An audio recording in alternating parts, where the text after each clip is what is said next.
కాంగ్రెస్ పార్టీలో మార్పు రావాలన్నారు మాజీ మంత్రి ఎర్రబెల్లి దయాకర్ రావు. మహబూబాబాద్ జిల్లా తొర్రూరు మండలం అమ్మాపురంలో జరిగిన సర్పంచ్ ప్రమాణ స్వీకారంలో పాల్గొన్నారు. సర్పంచులకు రాష్ట్ర ప్రభుత్వం నుంచి వచ్చే నిధులు ఏమీ లేవని, సర్పంచులకు వచ్చే నిధులన్నీ కేంద్రం నుంచి వచ్చేవని చెప్పారు. బీఆర్ఎస్ నుంచి గెలిచిన అభ్యర్థులకు రాజ్యసభ సభ్యులు, ఎమ్మెల్సీ నిధులు మంజూరు చేస్తామన్నారు.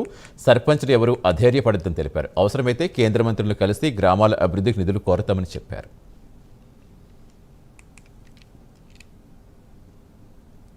ప్రభుత్వం ఎట్లుండే, 2 ఏళ్లలో కాంగ్రెస్ ప్రభుత్వం ఎట్లుండే, గత 10 ఏళ్లు టీఆర్ఎస్ కంటే కాంగ్రెస్ పార్టీ ప్రభుత్వం ఎట్లున్నది ఒకసారి రివ్యూ చేసుకోవాలి.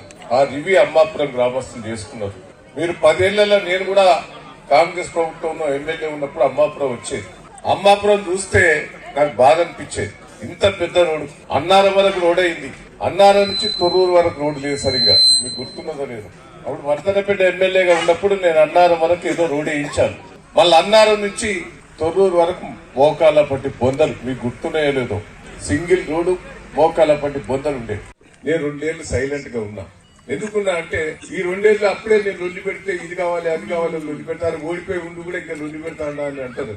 ఇలా ఓడిపోయి ఉన్నా నా వెనుక రాజ్యసభ సభ్యులు, ఎమ్మెల్సీ ఉన్నారు. ఈ ఊరికి వాళ్ళు మంజూరు చేసినాయి, మనం మంజూరు చేసినాం. వాళ్ళ మంజూరు ఏం చేయలేదు, మనం మంజూరు చేసినాయి. పోరాటం చేసి తెస్తాను కూడా ఈ సందర్భంగా మీకు తెలియజేస్తాను. ఆల్రెడీ కలెక్టర్ దగ్గర కూర్చుంటా. బీజేపీ వాళ్ళు కూడా మనకు సపోర్ట్ ఉన్నారు, వాళ్ళతో సపోర్ట్ కూడా తీసుకున్నాం. వాళ్ళు కూడా